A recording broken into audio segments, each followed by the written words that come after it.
iPhone yako ghafla imeganda kioo na huwezi kubonyeza chochote. Sasa kabla hujapanic na kujaanza kumpigia yule aliyekuuzia simu yako anze kumgombeza, kuna hii technique ambayo unaweza kufanya hata wewe nyumbani na ikaweza kusaidia kuresolve tatizo lolote lile ambalo limetokea katika simu yako, ikiwemo na glitches na errors. Katika simu yako tutakuwa tuna deal na button tatu: button ya kuongeza sauti, ya kupunguza na ya kuzima simu.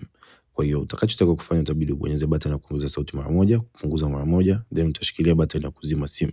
Ikitokea imeandika neno slide to power off, usiachie button ya kuzima simu wala usislide. Uendelea kushikilia button ya kuzima simu mpaka simu itakapozima yenyewe. Na simu utaendelea kubonyeza ile button ya kuzima simu mpaka utakapoona Apple logo, yani ile logo ya Apple. Kwa hiyo hapo ndipo utaweza kuachia hiyo button ya kuzima simu na simu yako yenyewe kama yenyewe itaenda kufix zile errors, kwa sababu hii technique inaitwa hard reset.